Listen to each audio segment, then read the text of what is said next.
welcome to Local Edition on Time Warner Cable. I'm Steve Swatt with the Sacramento Report. In the next few minutes, we're going to talk about policy priorities of the CalAsian Chamber of Commerce. My guest is Julian Canete, who's the Director of Public Policy at the Chamber. Thanks for being with us. Well, thank you for having us again, Steve. So I've got to believe that economic development has to be at the top of the list.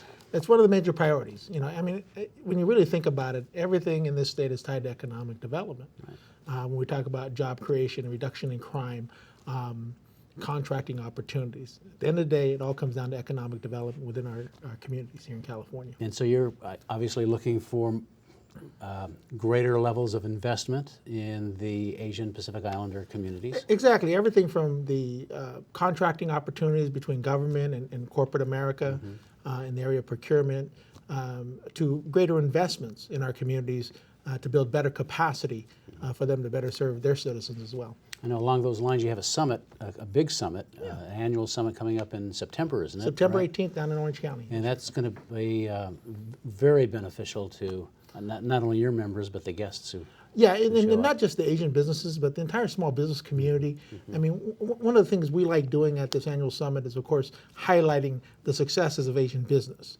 But at the end of the day, again, we go back to economic development. It's about creating business opportunities for Californians. And so we'll also be doing a lot of procurement opportunities there where state agencies and corporations come in to discuss the opportunities or even make the deal.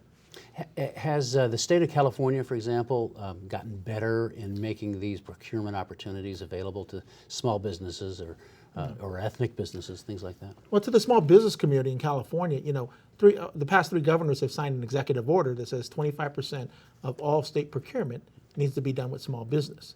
And now the legislature, there's a bill going through the legislature now by Assemblymember Joan Sawyer that would codify that into law. Okay.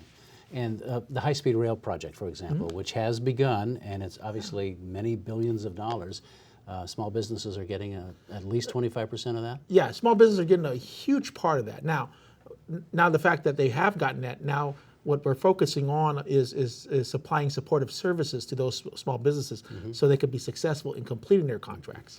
How successful have your efforts recently been in terms of reaching out and finding new markets?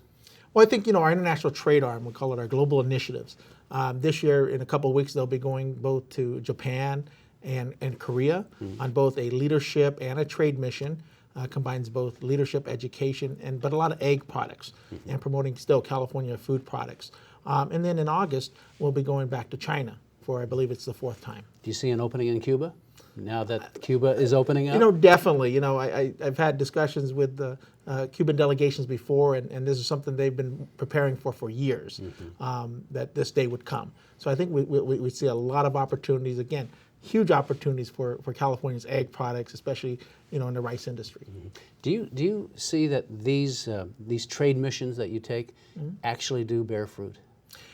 I think the way we've designed ours, that they do. It's down almost to the grassroots, right? We're meeting with the people that are buying, that are interested, the manufacturers, the people who are establishing, especially the criteria for food products in China, and building relationships. And building those relationships. So, we have had people who have participated on these trade missions come to us and say, hey, when I first went, I was shipping X amount. Now I've almost tripled those shipments to China. To China. Well, we're out of time in this segment, but Julian Canete of the CalAsian Chamber, thanks very much for coming by and talking about your efforts, and best of luck moving forward. Steve, always a pleasure. Thank you. And thanks to our viewers also for watching Local Edition on Time Warner Cable. A reminder, you can see this and other interviews on YouTube, My Government On Demand, also the California channel. I'm Steve Swatt. Have a great day.